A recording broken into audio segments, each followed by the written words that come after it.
Jai Prabhupada Jai Prabhupada Jai Prabhupada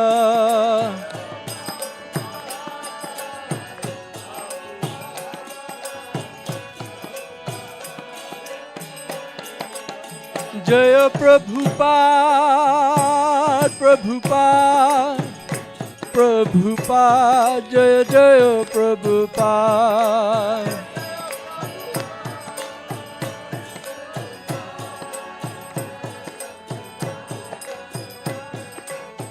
Nitai Gaur हरिबो हरिबो हरिबो Gaur हरिबो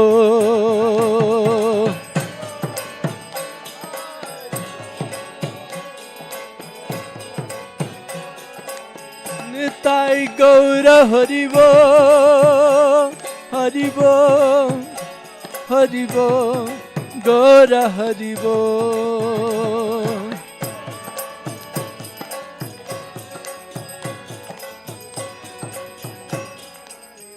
Srila Prabhupada ki.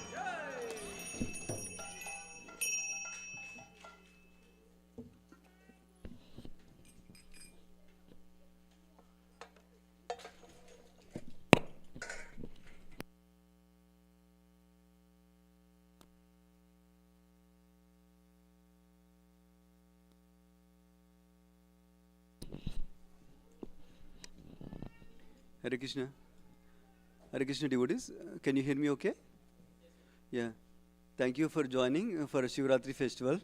So, His Grace Chaitanya Charan Prabhu, I want to give a brief introduction. Many of you must be knowing, but for those who do not know, Chaitanya Charan Prabhu has been a spiritual teacher for nearly 25 years in the Bhakti Yoga tradition through its modern expression, the ISKCON, International Society for Krishna Consciousness.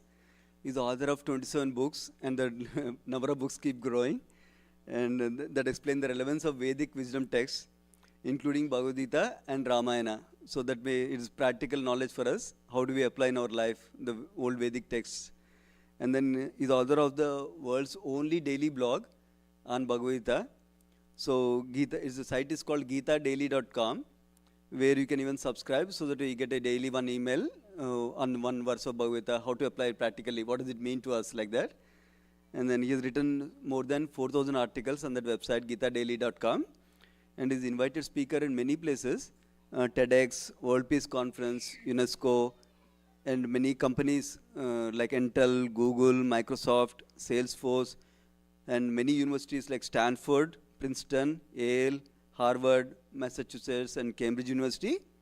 And he also extensively speaks every year, like he gives 400 talks across 100 cities in 4 continents throughout the world. So it's a great opportunity we all have to hear from His Grace Chaitanya Charan Prabhuji. So my request is pay full attention to observe what Prabhuji is sharing with us. And whenever Prabhuji indicates that you can ask questions, please feel free to ask any questions. So that way Prabhuji can give the best for us. Thank you so much for joining. Hare Krishna.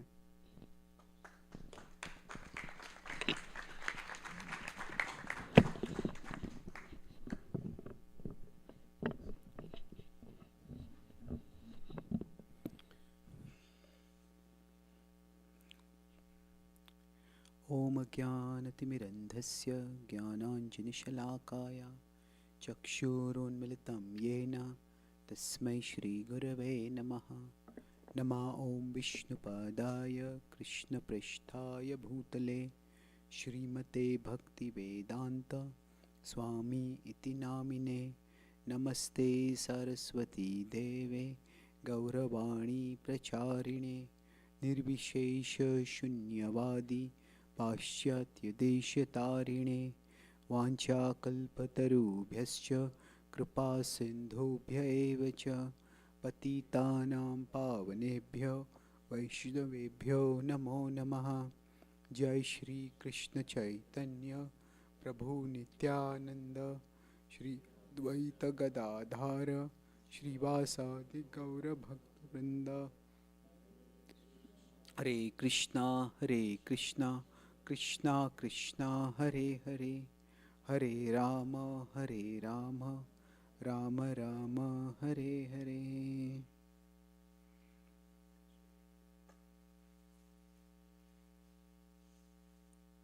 Hare Krishna. Thank you all for coming today. And we'll discuss today based on this verse from the Bhagavad Gita. I hope it's visible. 722. We'll try to understand the Vedic conception of divinity and how Lord Shiva has a very significant role within that. So I'll explain the meaning of this verse and then we'll recite it a few times. Sa taya shraddhaya yuktas. Okay, let's go back to the previous verse first. Okay. So yo-yo means whichever, whenever. Yo-yo, yam, whoever. Tanum bhaktaha. Tanu is form. Bhakta is worship with devotion. Yo yam tanum bhaktaha. Then I hope it's visible to everyone there. Shraddhaya, with faith. Architum ichhati. So with faith, Shraddhaya, architum is worship. If somebody desires to worship a particular form with faith. So, Shraddhaya architum ichhati. Tasya. Yo was that person. So, tasya, that very person. Tasya achalam shraddham. So I'll explain the meaning. That person, achala, shraddha is faith. That person desires to worship with faith. And Krishna says, I make their faith strong. Achala, strong. Tasya chala, tasya chalam shraddham. Lam shraddham. Tam eva, unto that person, vidadhamya, I give, aham. So unto him I give that faith. Tam eva vidadhamyaham.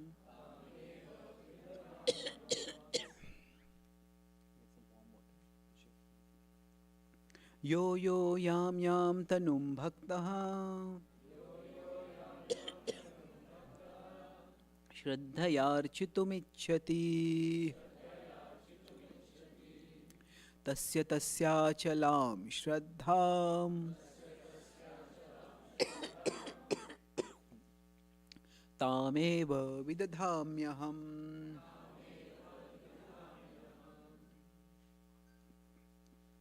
So one last time, all of us together. Yo yam tanum bhaktaha. Shraddhayarchitum ichhati. Tasya chalam shraddham. Tameva vidadhamyaham.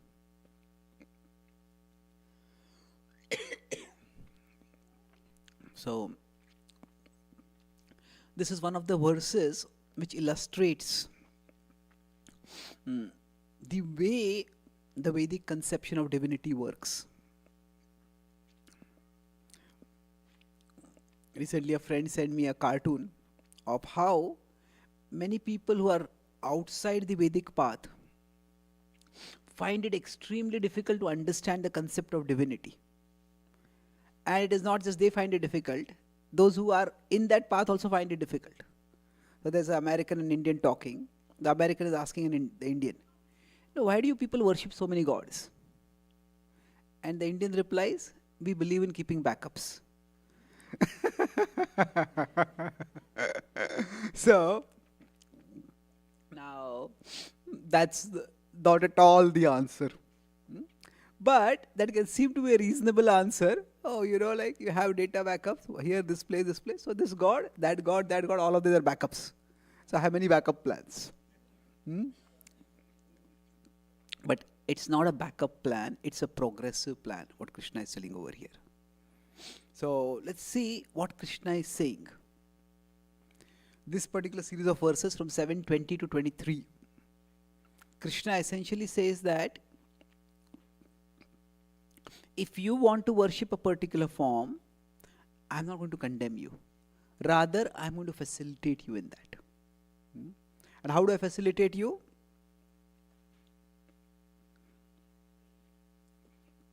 So if we consider, it's visible to all of you. So if this is Krishna, and say here there is a human being. Now the best thing Krishna recommends is we worship him and he grants bhakti and he gives us krupa. And that's what he concludes in the end of the Bhagavad Gita. Sarva dharman parityajya mamekam sharanam braja. Just worship me. However, Krishna himself knows that not everybody can do this.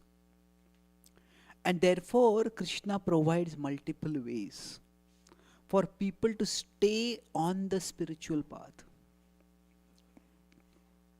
So basically, I'll come to Lord Shiva later. First, I'll just talk about the specific understanding of divinity. So I'm going to talk about our session in three broad parts. First part will be the conception of divinity. Then the second part will be the compassion. The compassion is the conception of divinity in general. The compassion of Lord Shiva. And the third part, I'll be talking about connection. So what is the mode of the connection that is there between us and the Lord, or between us and Lord Shiva? We will discuss this part with an example of a story from the Mahabharata.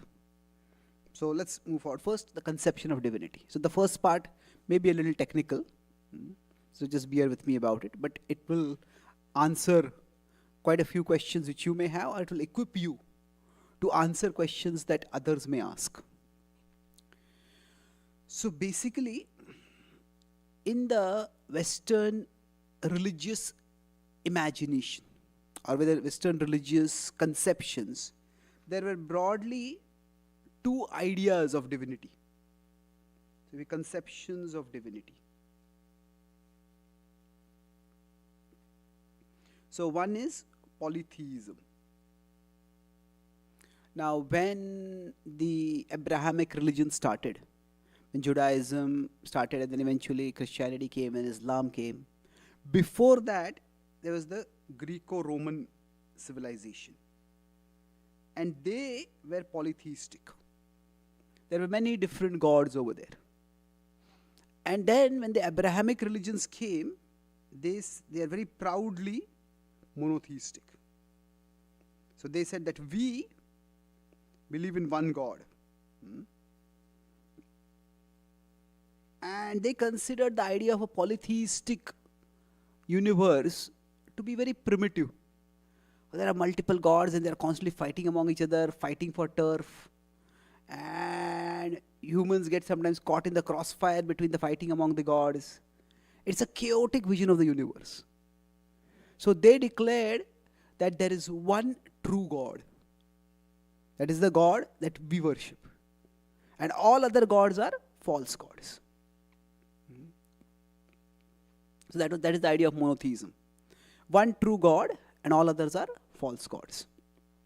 Now when they came to India at the time of colonization, then when they saw India, there's one Western religious observer says, Hinduism is not a religion, it is a museum of religions.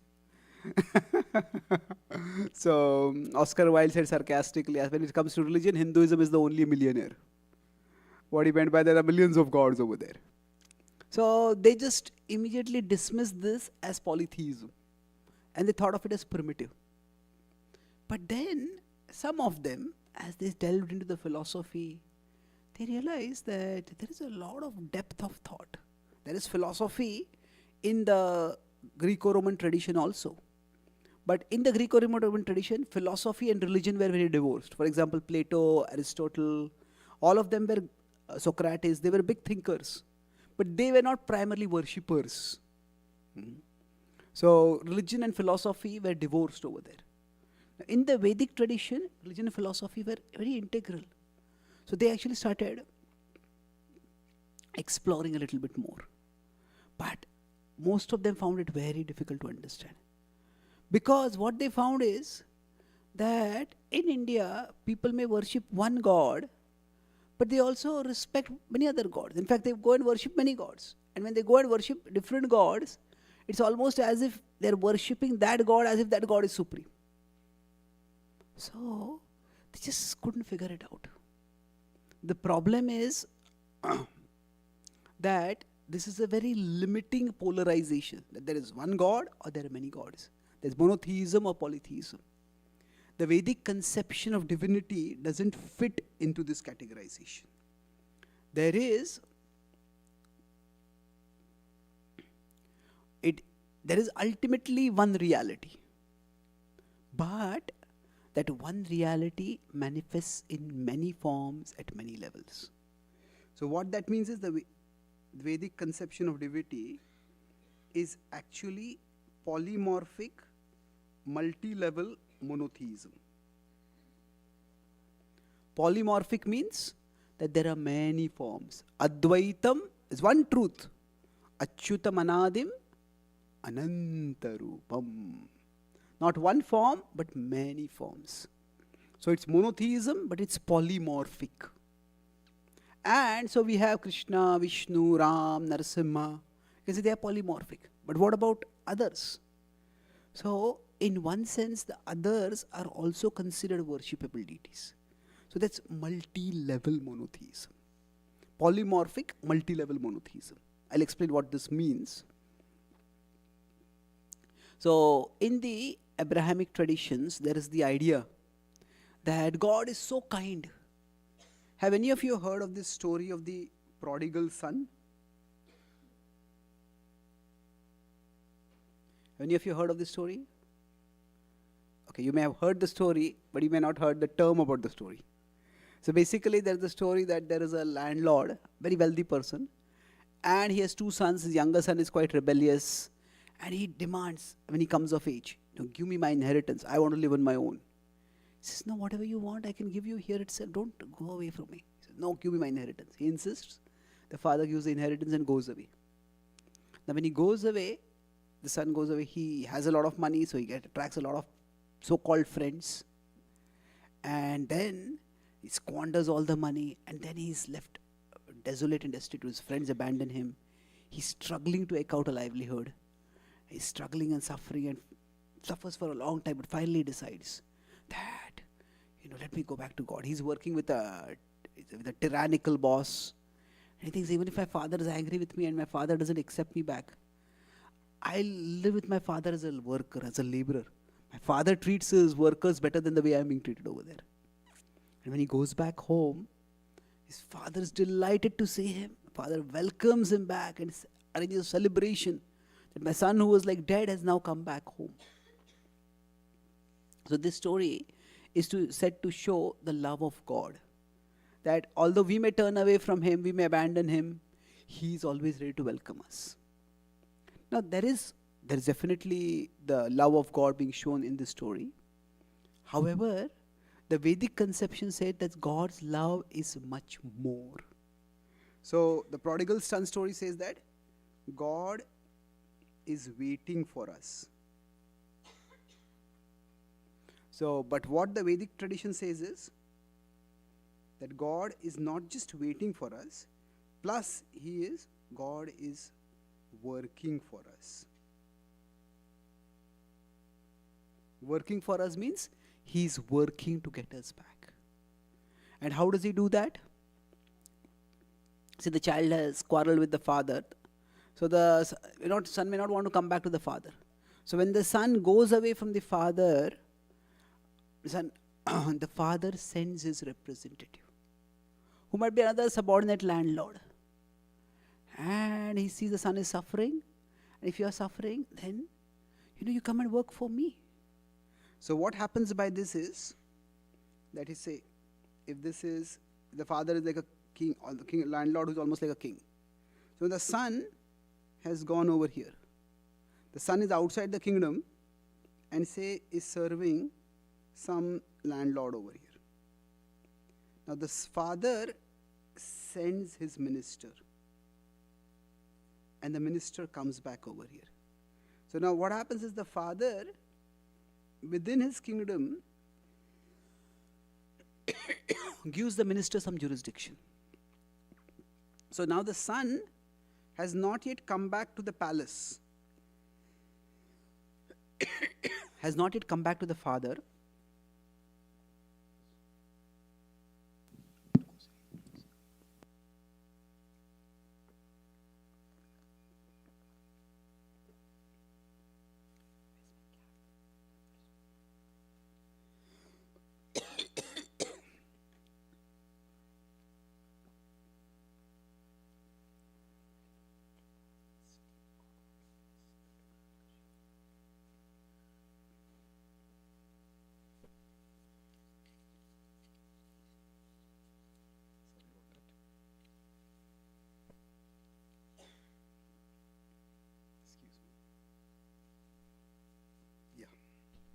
So the father not only gets this son to come back, but the father sends his representatives, you come back. And you be within my kingdom. You're not within my home right now, that's okay, but you are at least within my kingdom. And when he sends the minister to act as a mediator between him and the son, then at that time, the father may empower the minister. Give him a big elephant, help him to make a show of a lot of wealth and power. And the son says, oh, this person seems to be a very big person. And when he sees how big this person is, he says, okay, I want to come. And then when that son comes and works for the father, for this minister, the minister gives the son a handsome salary. And what is happening over here is, son, hey, this is a great deal. I want to work over here. But in this case, what has happened is, the king is here on top, the son is here, and the minister is here. So now, at one level, there is an interaction happening between the minister and the king. But actually speaking, the son may do some work, the prince may do some work, and he gets a reward. But actually speaking, it is the king who is giving the wealth to the minister so that he can pay the son. And indirectly, the king is giving the inspiration, the motivation to the son. Okay, you work with him. So this is the system of the worship of the Devatas. That when we turn away from Krishna, when we are not yet ready to turn toward Krishna, Krishna says, I arrange for the Devatas. So it is I as the Paramatma. So if we take the same system above over here, so here's this Krishna. Here there is the Jiva. Now here there is the Devata. So there is the whole system of Devata Puja that is happening over here. So there is worship and there is reward. But Mayaiva Vihitan Hitan, the power to reward is given by Krishna to the Devata. And in this verse Krishna is saying, the faith to worship. Sataya Shraddhaya Yuktas. I give them the faith. Tasya tasya achalam shraddham. So why does Krishna do this? Because Krishna's concern is not his glorification. It is our elevation. Yes, even if you think that this minister is a big person, even if you think that minister is as good as me, even if you think that minister is better than me, I don't care. What I care is that you come at least within my kingdom. You come at least close to me. So this is the whole system of Devata worship. It actually shows Krishna's selflessness. His selflessness is, his concern is not my glorification. Yeah, you have to remember I am supreme. Don't forget that. No, that's not his primary purpose. It's our elevation. So, the system of the worship of the Devatas shows how subtle and sophisticated the conception of divinity is within the Vedic tradition. And that's why there are multiple devatas, just like a king may have multiple ministers. And those ministers can gel with different of the children of the son, parent who might have, the king who might have gone away. So Krishna is that's a yo yam yam tanum bhakta. Whichever form you want to worship, I will make your faith strong. Now, of course, Krishna does say later, alpamedhasam, that if you don't understand that the power to reward is coming from me. Now, at one level, it is good that the king, that the prince comes back to the kingdom, even if it's with the prince. But eventually, what would he want? You come back home. He said, you come back to me. So there is a progression. So imagine there's a father and there are two sons. So one of them gets very good, say 80% marks. Another bus scrapes through with 40% marks. And now today results have come and both of them have got 60%. And now for the son who has come from 40% up, the father will say, well done. But for somebody who has come down from 80% to 60%, he'll say, what have you done? Isn't it? So now, for the first son, he'll say, shabash. Second son, he will say, badmash. So now, the second son may say, what is this? You know, I got the same marks as that person. Why are you criticizing me and praising him? The point is, you are at a different level. So, for somebody who is an atheist or a materialist,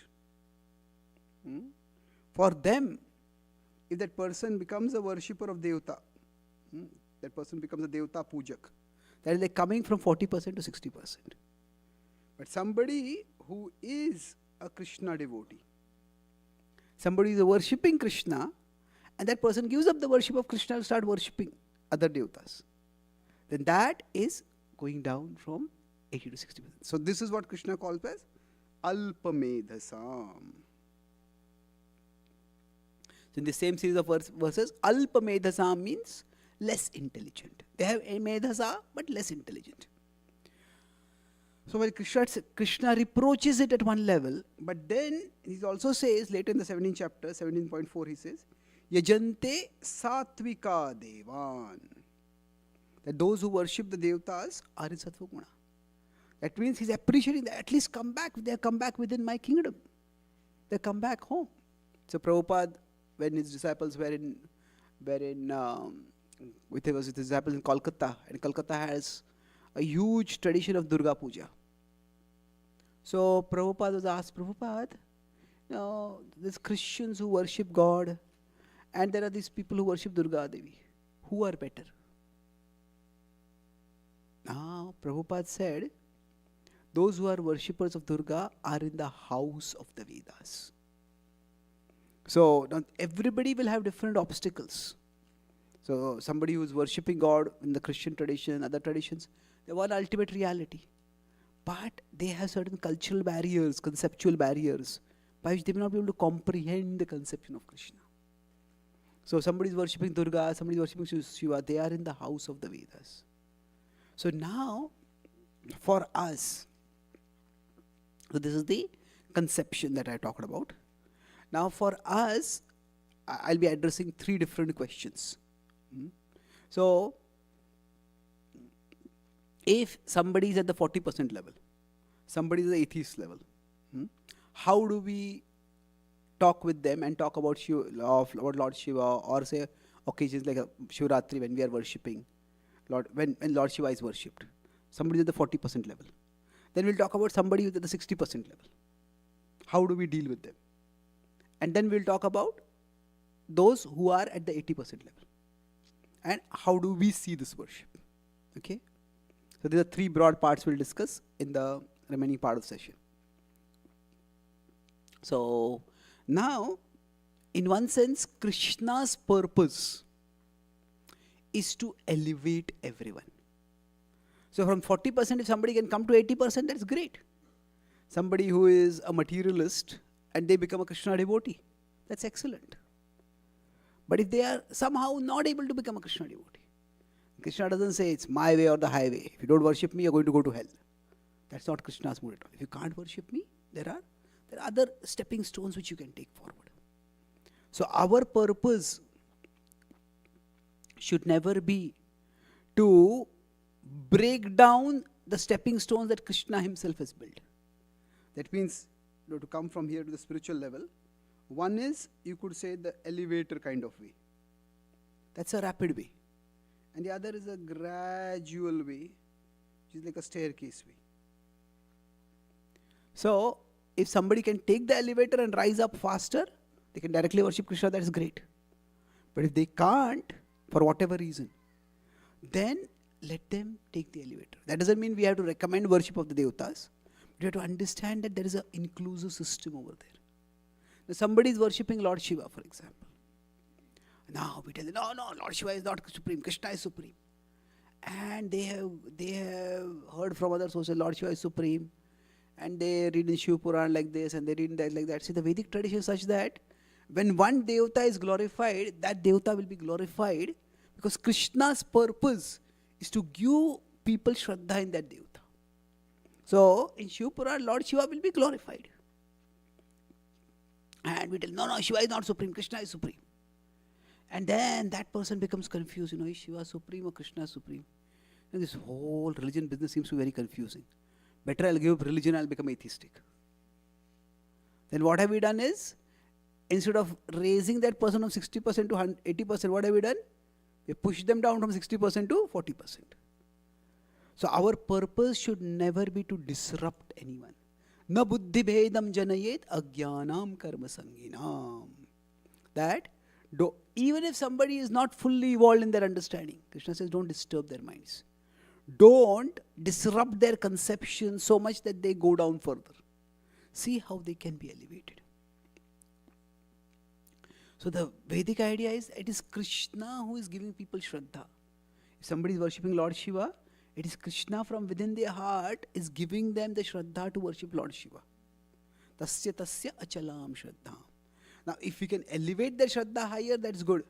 But we should not disrupt the Shraddha, the faith that Krishna has given them. That's the important thing.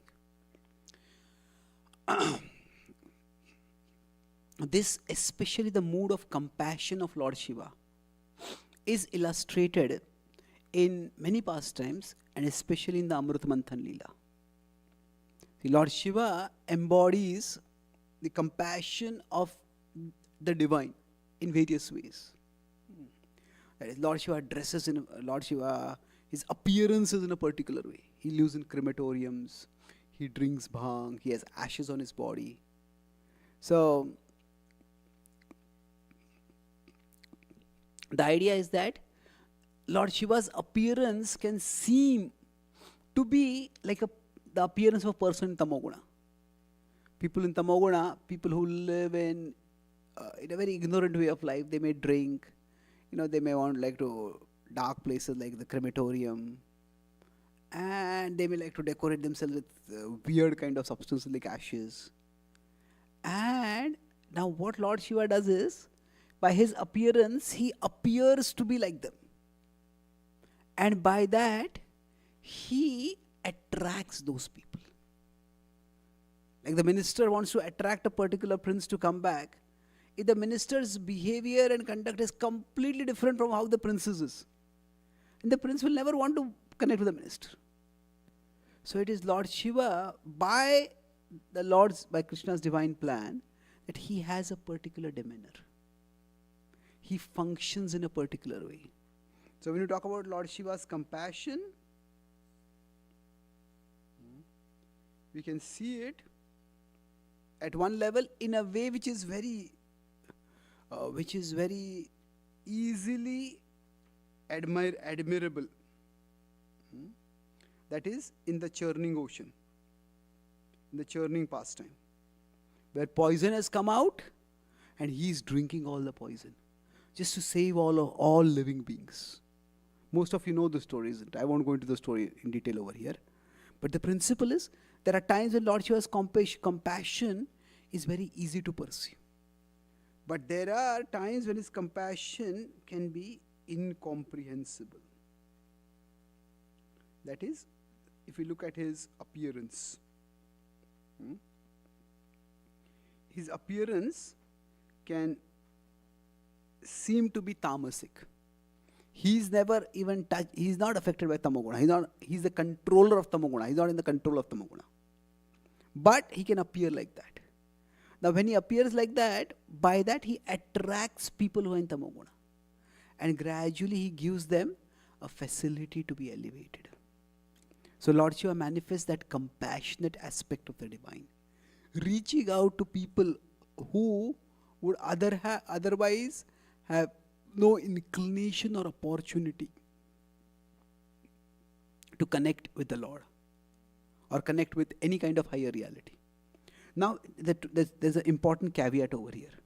It's important to understand that the form and demeanor of Lord Shiva is such that even tamasic people can become attracted to him. But that does not mean that all the people who worship Lord Shiva are tamasic. The two are very different things. There are many different people who worship Lord Shiva, and there can be even great saints who have a very high level of selflessness. So the form is oriented for particular people, but that doesn't mean only those kind of people are attracted. So many people are attracted to the worship of Lord Shiva, and many of them may be themselves in Rajoguna or Sattvaguna, whatever. But that form is oriented towards particular people. That is his compassion. And now Lord Shiva performs many different pastimes and he has many different roles. But this compassionate aspect comes with a caveat. Caveat is a warning that Lord Shiva is known as Ashutosh. Ashutosh means he is, and you know, he's easily pleased. So the complexity of worship of Lord Shiva, that's what I'll talk about, and then we'll open for questions. In the Mahabharata, there is a very disturbing incident that happens towards the end of the Mahabharata war. It's not the 18th day, but the 18th night of the Kurukshetra war. So, Duryodhan has become wounded and he is almost on the verge of death. Ashwatthama sees how he has been wounded. And then Ashwatthama decides that I am going to take revenge. When he hears about how he was attacked below the belt, as they say, on his thigh, he feels this is blatantly unfair. And in his mind, still that Arjuna and the Pandavas arranged to kill Drona by lying. That particular incident is still burning within his heart. Now what happens is Duryodhana does a subtle manipulation over there. Krishna, Arjuna, Yudhishthir, their plan was just to tell Drona that Ashwatthama is killed, and then Drona will become so dejected that he will lower his weapons. Once he lowers his weapons, then he will be arrested. And he will be kept in house arrest till the war is won. But at that time, when Drona lowers his weapons, Drishtadyumna, in a fit of rage, rushes forward and catches Drona by his hair, drags him off and lops off his head. Now, as he's rushing towards Drona, warriors from both sides scream at Drishtadyumna, "Stop! Do not do this!" Not only is it horrendous to kill a warrior who is unarmed, but that is your guru. How can you do that? But Drishtadyumna is just blinded by rage. Now, he has been trying desperately. He is supposed to be born to have killed Dronacharya, and he has come nowhere near killing Dronacharya. And on that very day, the father who had performed yajna to have his birth, to kill Dronacharya, he had seen Dronacharya kill Drupada in front of his eyes. So he was also totally frustrated by his utter failure to do what was supposed to be his destiny. And that's why in a fit of rage, he lopped off Dronacharya's head. Now, when this happened, Arjuna was enraged. And Arjuna wanted to attack Drishtadyumna. And Satyaki came by Arjuna's side, Bhima came by Drishtadyumna's side, and then Yudhishthira and Krishna mediated. There was a severe conflict over there. The point is that Dronacharya's killing was not a cold-blooded conspiracy. But Ashwatthama was told by Duryodhan that the Pandavas conspired to kill your father in cold blood. So there is a big difference. Dronacharya's killing was a hot-headed individual act. It was not a cold-blooded collective conspiracy. I hope the difference is clear between the two. It is one person's hot-headed act.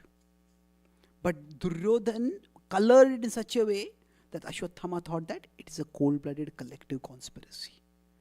And he felt they have to be punished. They killed my father unfairly and now they killed Duryodhan unfairly. So he was thinking what he should do. He had the Narayana Astra which had been foiled. He had the Bhargava Astra which had been foiled. He just didn't know what to do. So he went and that night he laid down. Now he had only two warriors with him, Kripa and Kritavarman. And then as he was lying down and sleeping, he was trying to sleep but not able to sleep. And he looked up and he saw a strong hunter bird. Not a very hunter bird basically came. Not a bird hunter, but a bird which was like a predator, which is like a hunter bird. It came and it just started pouncing on the nests which were there in the tree. And started piercing all the babies that were there, pecking them and killing them. And the parents came and tried to stop them, and he had, with his wings, he just smashed away the parents and just killed all the babies.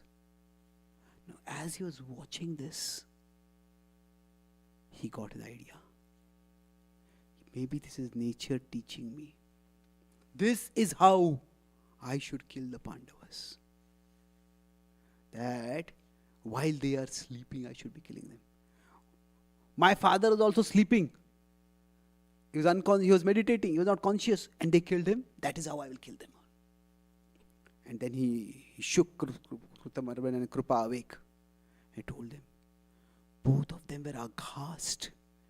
Krupacharya said, "Oh son, oh child, what you are speaking is something which should not even be contemplated. It is utterly against the codes of Kshatriya warfare." He says, "Wait till tomorrow, we will fight to the best of our ability. And if destiny is with us, we will win." He said, "No, I am not going to wait." He says, "This is destiny telling me that this is what I should be doing. If you want to come with me, come. Otherwise, I am going alone." And he got on his chariot and went. Now, when he was as he was going on a chariot towards the Pandava camp, suddenly he saw a ferocious looking being, somebody who seemed to be like a hunter, very strong, blocking his way. And when he saw that being, he was a little taken aback. He was moving fast on his chariot, and that being didn't even move. And that being seemed to be effulgent. Who is this?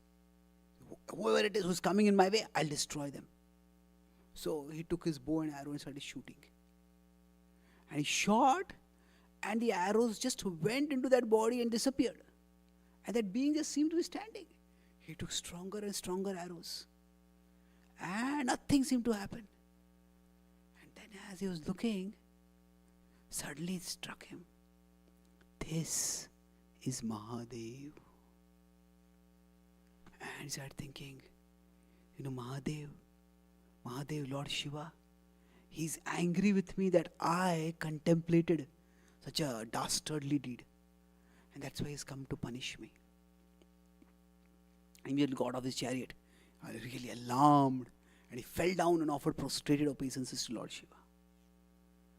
And then Lord Shiva waited for him and he said, "O Ashwatthama, the time for the destruction of the warriors assembled at the But Kurukshetra has come. Here is the sword. Ashwatthama was shaken. He's confused initially.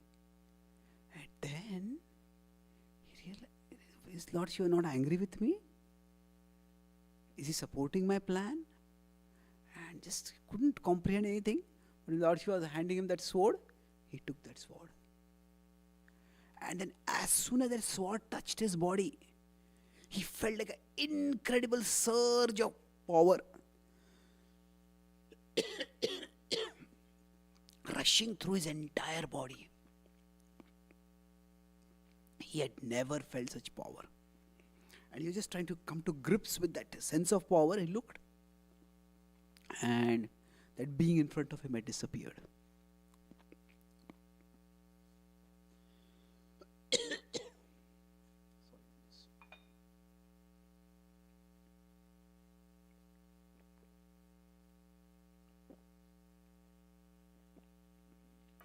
And he concluded that Lord Shiva, that my plan is right.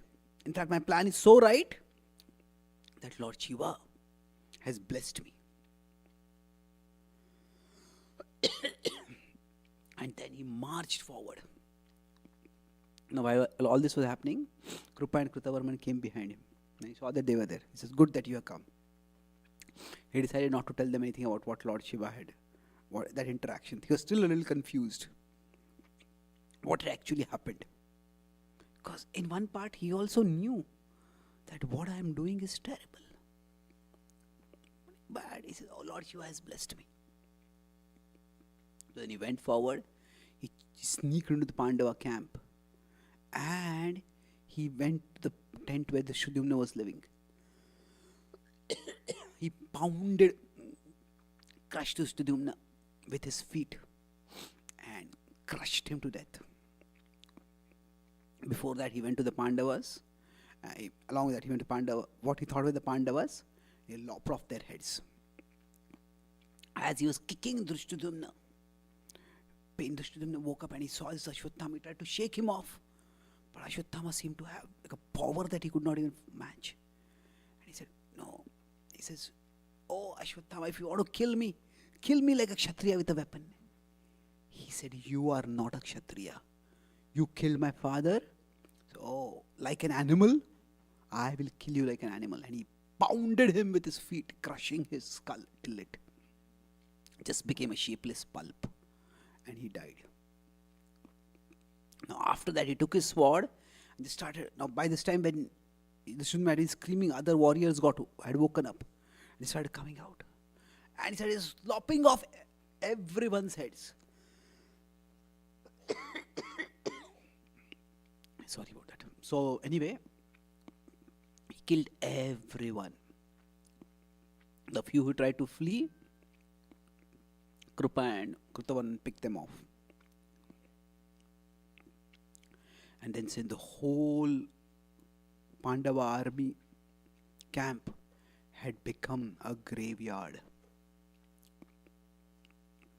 And as Ashwatthama came out of the Pandava camp, suddenly he felt as if the entire power just left him. He was confused still, but he said, while he had been fighting, he was convinced this is what is to be done.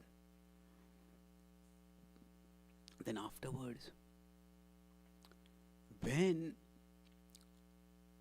Arjuna came to chase him and he fled, at that time we came to Vyasadeva. He wanted to use a Brahmastra. Vyasadeva told him, don't use a Brahmastra. And then Vyasadeva told him, it's a whole big incident. So he told what he had done. And he said, how could you have done this? What are you thinking? He says, Lord Shiva blessed me. He said, did Lord Shiva bless you or did Lord Shiva test you? He said that the key principle over here is that if we want to do something very strongly, now we will or we may get the power to do that. See, the nature of the world is that if we want to succeed in life, anything we want to, we need something beyond ourselves. That means, say, we may say, I worked hard and I succeeded. Yeah, it's true, you worked hard. But our own hard work doesn't lead to success in any area of life. So many other things have to fall in place. If somebody develops a new software program, somebody invents something, they definitely worked hard.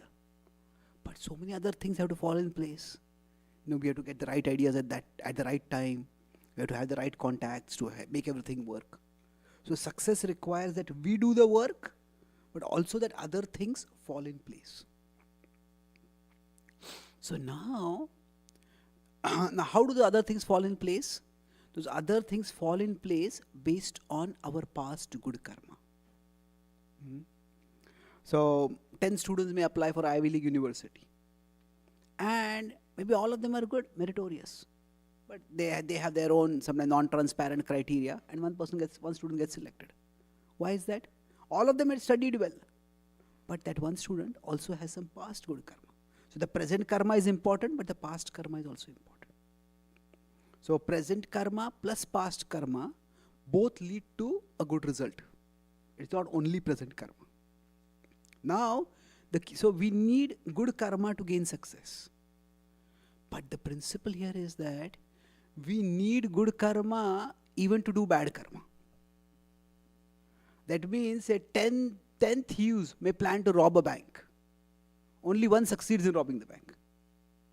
Why does that one person succeed? Because that one thief had the good karma to succeed. But now that thief, instead of robbing, could have done something more constructive. And by their good karma, they could have succeeded even in that. So like Hitler was supposed to be a powerful leader. Now that was his karma. But he used that karma to become a powerful and dreadful leader. Isn't it? So the point is, we need good karma to succeed in anything in life, to succeed even in doing bad karma. Suppose some terrorists want to blow up a particular building. Now they require sometimes weeks and months of planning to do that. And after that they succeed. Now they may make a dozen times attempt to blow up a building, they don't succeed. One time they succeed. Now why do they succeed? It's because of their past good karma. But they're using their past good karma to succeed now. But what they're doing right now is bad karma.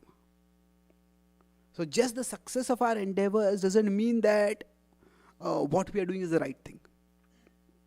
So the point I'm making is that when Lord Shiva empowered Ashwatthama with that weapon, does that mean it was that Lord Shiva wanted him to kill? Even if we assume that okay, all those warriors had to die, the Lord could have arranged an earthquake to come, the Lord could have arranged a flood to come. Why does Ashwatthama have to do it? And Ashwatthama, when he was doing it, he was not thinking that desire in him had come from his own personal vendetta, from his own personally wanting to take revenge. And even if we say that his taking revenge was a fair desire, well, okay, he could have killed Drishtyumna. Drishtyumna killed his father, he kills Drishtyumna. Just even if you want to take revenge, it has to be proportionate. It's not that one person from your side killed me, so I'll kill 1,000 people from your side, or 1,000,000 people from your side. That just is not proportionate. So Lord Shiva did empower, but that empowerment was not, in one sense, the proof that what Ashwatthama was doing was the right thing. What Ashwatthama did was a terrible thing. So this is where one of the key differences between the worship of the Devatas and the worship of the Lord comes up. Krishna will only empower us to do good things, because Krishna is ultimately our well-wisher. Now does that mean Lord Shiva is not our well-wisher? Yes, Lord Shiva is also our well-wisher. However, Lord Shiva operates within particular paradigms. And in this case, it's like, what you want to do, I will let you do it. If you want to do good, I will empower you to do good. If you want to do bad, that's what you strongly want, that's what I'll let you do. So, Ashutosh. That's the idea that he is easily pleased. So we can become instruments for our own dark desires. And then we get empowerment for that. This is in no way to minimize Lord Shiva's position. It is to contextualize the way Devta worship works. Lord Shiva is himself glorious. And he is wanting to elevate everyone. At the same time, how people use his power, access, appeal to him, worship him and use his power is up to them. And that's how devotees approach Lord Shiva is what is it? The connection, that is the last point I was saying, is compassion I discussed. The connection is and how we connect with him. If we have dark desires and we connect with Lord Shiva with dark desires, then our dark desires will be fulfilled even with our connection with Lord Shiva. But then the result will be that we will go down a dark path. Ravan, according to later retellings of the Ramayana, Ravan, before he went to abduct Lord Sita, Sita, Mother Sita, he actually performed a yagya to Lord Shiva. I want to be successful. Now, is that, what kind of perverted mentality is that you're going to abduct a woman and for that you are worshipping? Now, he was successful in abducting Sita. But just because he was successful doesn't mean that what he did was the right thing. It was a terrible thing. And yeah, he was punished eventually for that. So, the way we worship, we understand Lord Shiva and approach Lord Shiva as devotees is that it is our responsibility primarily to purify our heart. It is our responsibility to be driven by pure desires. And that's why when devotees approach Lord Shiva, it is in the mood of, my dear Lord, I want to be a pure servant of the Lord. I want to serve Krishna. I want to be an instrument in Krishna's hands. And you please bless me to become a better instrument. So the gopis, they worship Katyayani. In Vrindavan, we have various manifestations of Mahadev. Gopeshwar Mahadev and other manifestations of Mahadev.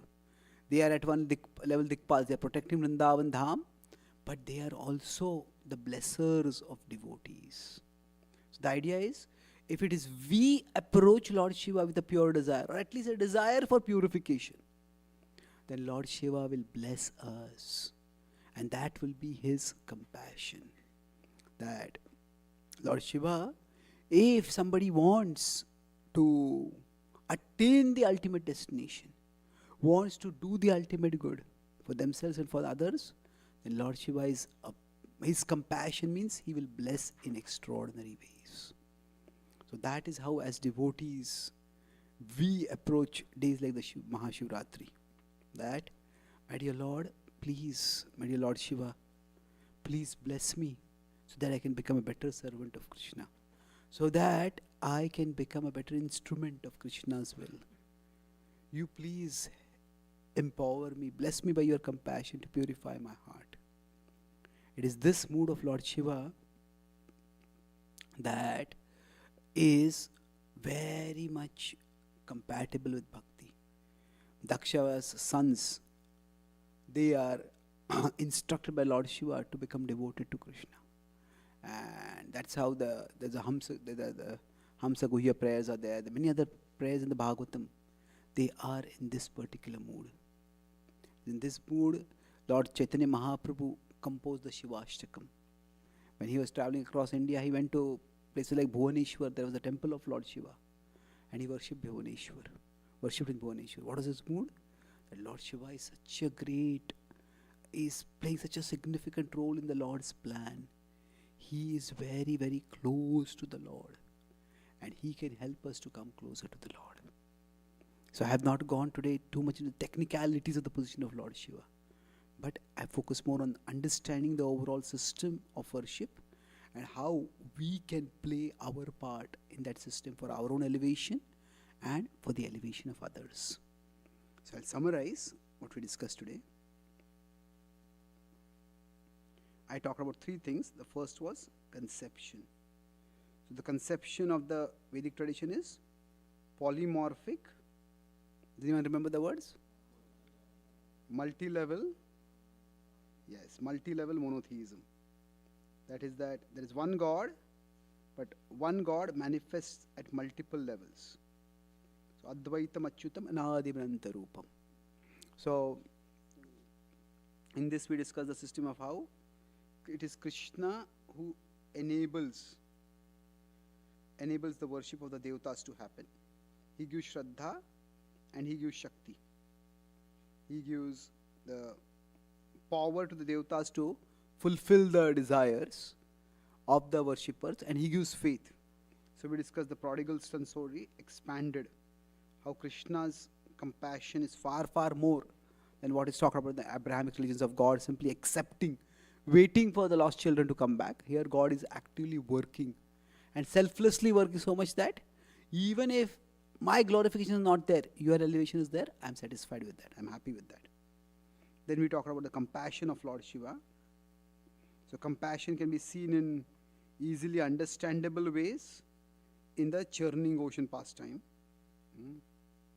and sometimes in not so understandable ways in his appearance, where he seems to be, is he tamasic, we may think like that. But he is always compassionate and is always wanting to elevate everyone. And then the last part we discussed was connection. Connection means that how we connect with Lord Shiva is up to us. So, if we connect with dark desires, then those dark desires will be fulfilled. We discussed the story of Ashwatthama. So, just because we are empowered doesn't mean we are right. We may want to be wrong and we may be empowered to do wrong. So, to do bad karma, we need good karma. To do bad karma means to do bad karma successfully, we need good karma. So similarly, for Ashwatthama to succeed, he needed the power given by Lord Shiva. But that does not mean that what he did was right. So if the connection is with positive or devotional desires, then Lord Shiva will bless us. Then he will bless us to become better instruments. Bless us to be better servants, better devotees, and better instruments for making our own good and for the world's good. Thank you very much. Hare Krishna.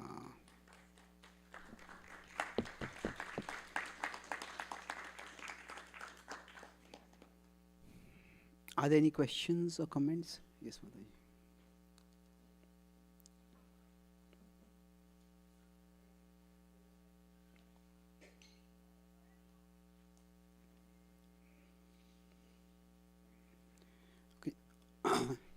Just a quick announcement. Prabhu, do we have books outside? Yeah, so I have written a couple of books. There's a book on the Ramayana, which describes practical life lessons from the Ramayana, and there's a calendar with 365 quotes inspired by the Bhagavad Gita. So God is not just the fulfiller of desires, God is the fulfillment of desires. Hold your plans lightly, hold your Lord tightly. So there are many quotes like that. Each of them is inspired by one verse from the Gita. Those calendar and the book is available outside. If any of you want, you can have a look at that over there. Somebody is there, Prabhu? Okay, thank you. Yes, you can just speak the question, yeah.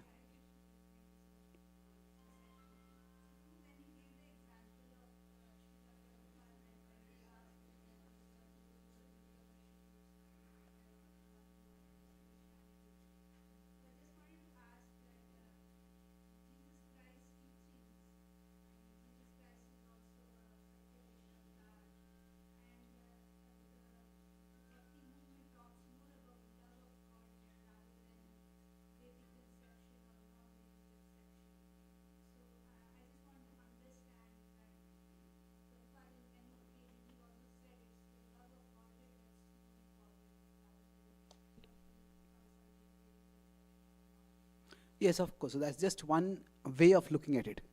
Ultimately, where someone is on their spiritual journey is between that individual and Krishna. So somebody could be a Devata worshipper, but they might be very, very materialistic. Somebody might be following Jesus and they might be very, very selfless and spiritually evolved. Or conversely, somebody might be following Jesus, who is teaching the path of love of God, but they might be very materialistic. And somebody might be worshipping Lord Shiva, who we consider tamasic, but that person themselves might be very spiritually evolved. So we have to look at the consciousness of the individual person. So there are different perspectives to this. And Prabhupada is giving one perspective. Can you just make that, by that an absolute statement, that any worshipper of Devata is better than any practitioner of any other religion? Of course not. Prabhupada never made that statement. Prabhupada was just saying that in that particular context. So being in the house of the Vedas, is it better? Well, relatively speaking, for someone who is within that same complex of religions, if somebody is worshipping Durga, for that person to worship Krishna, or at least for that person to accept the idea of deity worship, is not very difficult. For somebody from the Abrahamic religions, if they are hardcore followers, just the idea of deity worship itself is very difficult to accept. So in fact, according to the Quran, Allah can forgive all sins except the sin of idol worship. So it says that is, according to Quran, it's the express way to hell, to worship any form. And that's why the idea of destroying temples, it's not a fringe extremist idea within Islam. It's very central to their theology. Now, that does not mean all Muslims are going to do that. Of course not. Because not all Muslims buy into that theology exactly. But the point is, for somebody who has been an Islamic follower, for them, conceptually, the idea of worshipping a deity is very difficult to accept. So in that sense, if we look at it from a principle of devotional perspective of developing love of God, somebody from the Abrahamic religions may have great devotion to God. But from a cultural perspective, if they come to a temple, in their tradition, they may be very devoted to God. But if they come to a temple, they may still think this is the embodiment of the Satan. Because for them, deities, not only they are not God, they are actually embodiments of Satan to take you away from God. So it is a complex thing. No, Saint Ignatius is supposed to be considered one of the big saints in the Catholic tradition. And if you look at his writings, he has written quite elevated poems about the love of God. But then he's also celebrated the desecration and destruction of the deities. He says, nothing gives me more joy. Nothing gives me more. Few things give me more fulfillment to my heart than to see the pagan gods being reduced to dust. And their erstwhile worshippers of those pagan gods now kicking those very stone images as they chant the names of Jesus and are turning toward the Savior. So it's very complex. For them, in fact, what may happen is, the greater their devotion, their conception of love of God within their tradition, that may lead to greater intolerance to the cultural manifestations within the Vedic deity. Now, this is by no means, again to qualify very clearly, that is not saying at all that most or even majority of followers of Abrahamic religions today will do like that. But that cultural conception leads to a significant obstacle for them. So that's why who is better, we have to see who is better situated. It will have to be, it's a nuanced analysis. Okay. Thank you. Yes, bro.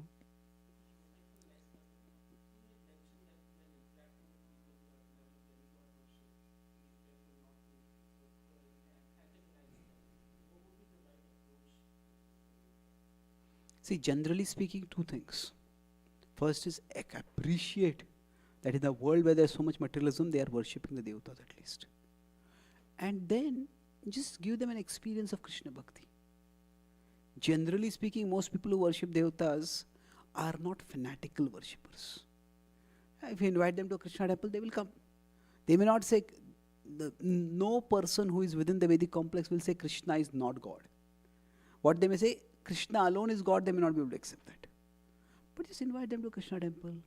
Let Krishna do the magic within the heart. Not all the transformation happens necessarily to philosophical debate and confrontation only. Where it is required, we can do that. But just give them an opportunity to connect with Krishna, maybe let them do some service to Krishna. And most of the life members who helped Srila Prabhupada build the Juhu temple, they were dedicated disciples and leading followers of Mayavadi gurus. They're already initiated in that tradition. But Prabhupada engaged them in Krishna service. And both Radhanath Maharaj and Giriraj Maharaj told me that when one of those life members, he was in his last days. They were in India, they went to meet him in his last days. And he was remembering Prabhupada. So glorifying Prabhupada and all that Prabhupada had done. And now Radhanath Maharaj was telling me that, I was thinking that when this person is going to depart, is Krishna going to see this person was initiated by Mayavadi Guru? Or is Krishna going to see this person has so much appreciation for Prabhupada that even on his deathbed he is glorifying Prabhupada? And he's not saying, great, I did so much service to Swamiji. He's saying Swamiji is so great. Prabhupada, so what is Krishna going to see? So Krishna is Bhavagrahi. Now we can't really entirely predict, but we know Krishna is Bhavagrahi. So things are nuanced. So we basically try to connect them with Krishna, and it doesn't have to be through confronting their conception of divinity. Just give them an opportunity to connect with Krishna and experience Krishna and do some service to Krishna. Okay? Thank you. Yes, Prabhu.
Yeah, generally speaking, aparadh is offense is when something is done knowingly. So everybody comes from their conceptions, and it's utterly unfair to anyone to be judged according to standards which they have not accepted. Now we may say karma is always universal. It is true, but within this life, say if somebody comes to the temple and they don't bow down in front of the deities. And if you don't bow down to deities, you're offending God. Well, in their tradition, they may not be bowing down to the divine. They may be offering respect in some other way. So, now how exactly things will work out in the long run between them and God. The statements should be seen as cautionary, not punitive. Cautionary means it is a caution for us that we should not act in this ways. But we should not think that this is how everybody who is not following this will be punished. That's generally not the mood of the Vaishnavacharyas. Vaishnavacharyas said that, no, let people connect with God in whatever way they can. Prabhupada even wanted that when we had got the Los Angeles temple. Initially Prabhupada said, we'll have the deities in some other place, and the main temple hall, what is now the temple hall, he says, let people come in with their shoes inside over there. Let them sit and let them hear talks over there. Prabhupada wanted people to be culturally comfortable. So we can have for people who don't take darshan, let them deities be somewhere else. But then as our community grew and we needed a place where all the people could be accommodated, so we had to have the temple hall over there. But so it's not it should not be used to, this statement should not be used to condemn others. Okay, thank you. Yes, Mani.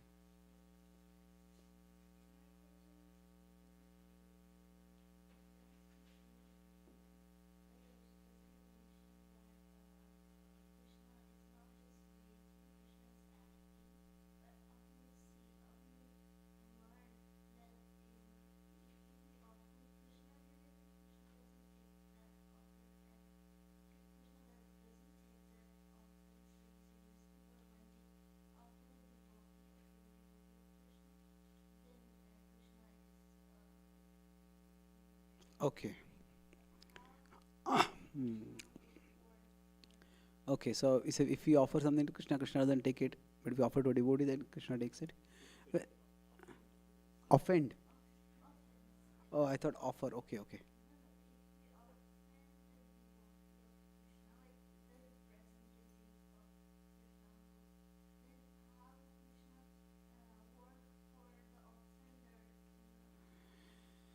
Well, again, when you talk about offense, also it has to be carefully understood that the principle of offense, underlying principle is that don't take exalted things cheaply. Have a proper level of respect for them. That's the key principle behind offense. Now, those who are devoted to Krishna, Krishna wants them also to be glorified in this world. He doesn't want them to be disrespected. But then, in general, overall, Krishna's mission is a mission of elevating everyone. So, for example, Prabhupada was a sannyasi.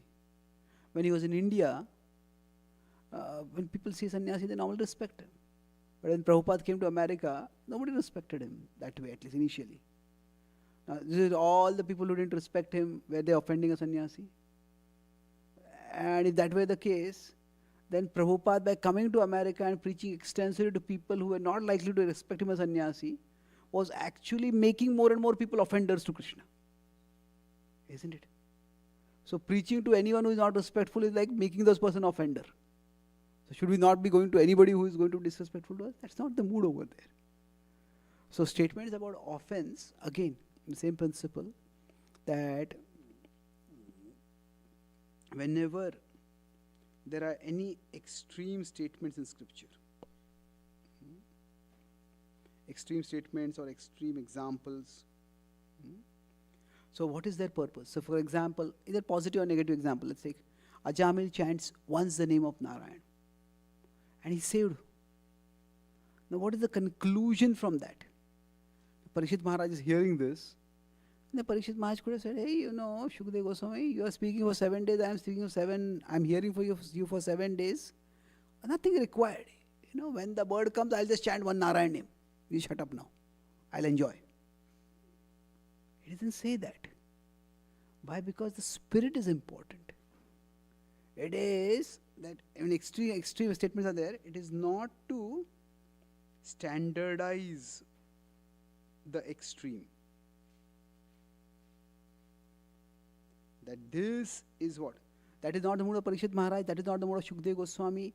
Himself when he is speaking, that is not the mood of Prabhupada in his purports. Prabhupada doesn't say that, okay, all of you do whatever you want, just at the end of your life chant one name. He says, no, if even one unconscious or unintentional chanting of the holy name can have so much benefits, then regular conscious chanting, how much benefit more will have? Let's therefore chant. So it is to emphasize the standard.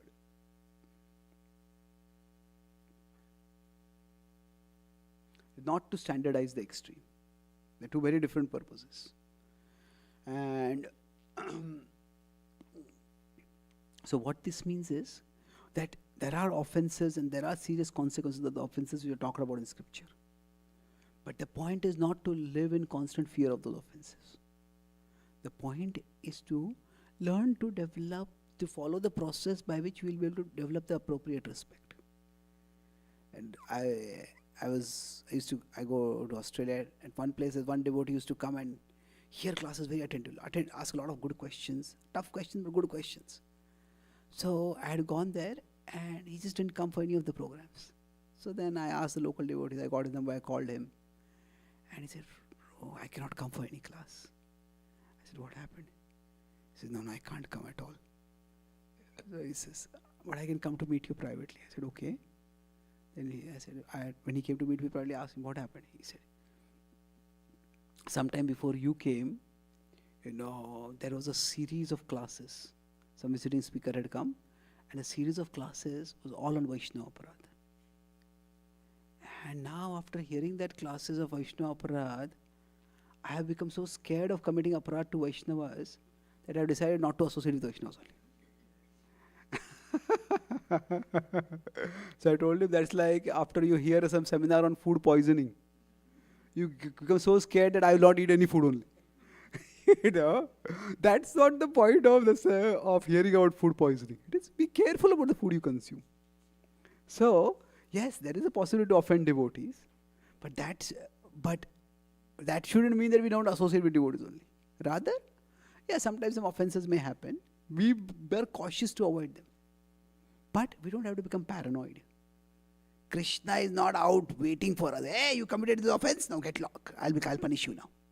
That is not Krishna's mood. So the idea is to foster a culture of respect. It is not to create an atmosphere of fear or terror. So all the statements related with offenses have to be seen. So specifically, statements about offenses.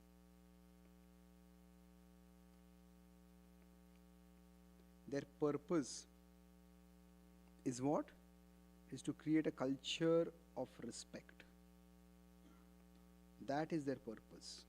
Sorry. That is their purpose. Their purpose is not to foster an atmosphere of terror. Oh, this may go wrong, that may go wrong, that may go wrong. It shouldn't be that understanding at all. Okay. So last question. Yes, Mataji. Yeah. Oh, you also have a question? Yeah.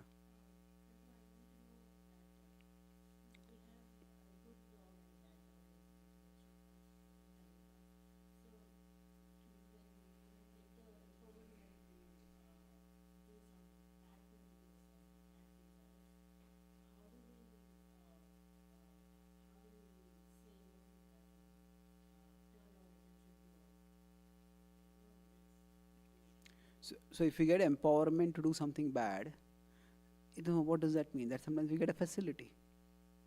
So at that time, we have to evaluate whether this facility is going to be good for me. This particular opportunity is going to be good for me.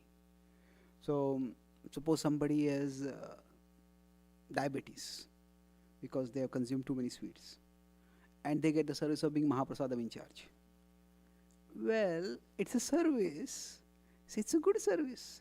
Yeah, it's a good service, but is it good for me? Maybe it is not. I have to have the humility to know that this I will distribute Mahaprasad to my own belly most of the time, isn't it? I will not be able to restrain myself. So maybe sometimes we have to say no to some services. So it is for us to evaluate whether I have the adhikar to do that service. And if sometimes we don't have the adhikar, if we feel that we don't have the maturity to do that service, then it's not that, it's also a sign of humility that I can't do this. Okay. Yes, Mataji.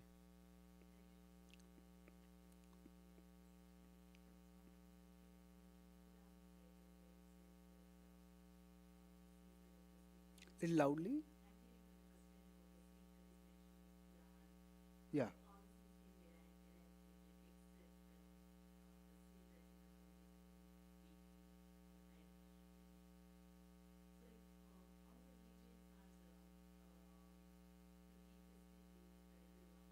All the religions to be?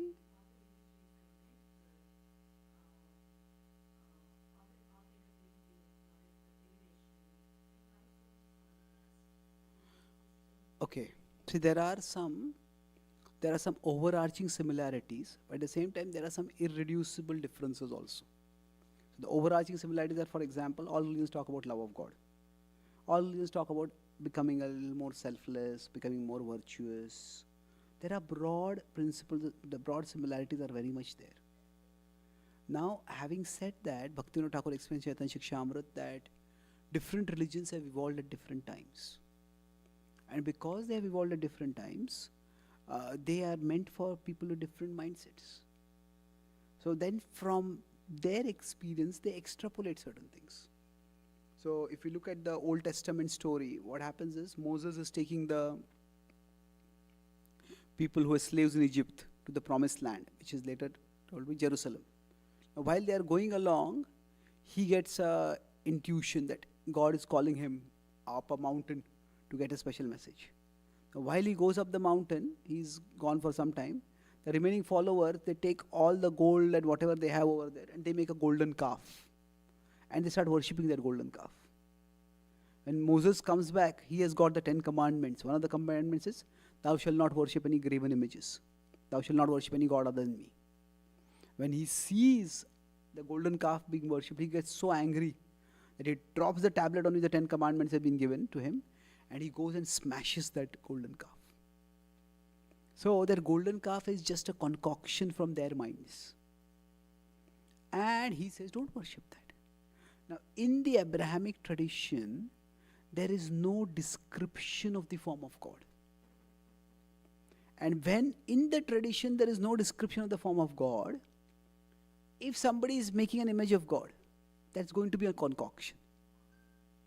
And such a concocted image is going to take people away from God. So within their tradition's knowledge base, the condemnation of embodied forms of divinity, the condemnation of images, it works. Because all the images there would have been concocted. But when those particular teachings or that particular tradition encounters another tradition wherein there are descriptions of the form of God, then what happens? So that's why when a teaching is extrapolated beyond its domain, then it becomes a problem. That's why Desha Kala Patra, that principle that is there in our tradition, that is important. And when there is more interaction, see, scripture should be used as a resource for better understanding reality. But scripture should not be used to refuse to experience reality as it is. What I mean by that is, if somebody comes to a temple and sees genuine devotion in the worship of the deity, then they have to process that. What does this mean? How do I process it? So there are broad-minded Christians and others. They have visited temples, Krishna temple, and say that we thought these are just idols, but the amount of devotion that is being inspired, amount of devotion that is there over here, we have not seen it sometimes in most church services also. So then they have to do some cognitive reframing, cognitive restructuring. We have to figure it out. How does it work? Now, we also may have to do that. We may say meat eating is like one of the basic 4 regulative principles for practicing spiritual life. And that is true. But we may encounter Christians who may be eating meat. But if you talk with them, you hear them, they may have extraordinary levels of realization about the nature of the material world. Their devotion to God might be very big, very elevated. So how can somebody be meat eater and be so elevated? Well, we need to do some cognitive restructuring. So reality is always more complex than whatever frame we have for analyzing reality. So every religious tradition gives us a frame for understanding the world. And that frame is useful. But we have to remember that, like a map. Every analytical frame is like a map. But the territory is always more complicated than the map. Now on the map, okay, this is Canada, this is America. Or this is India, this is China. But you go at the border, it's not just such a simple thing. Where exactly is the border? So that's why when the maps are used not to understand the territory, but the maps are made more real than the territory, then it becomes a problem.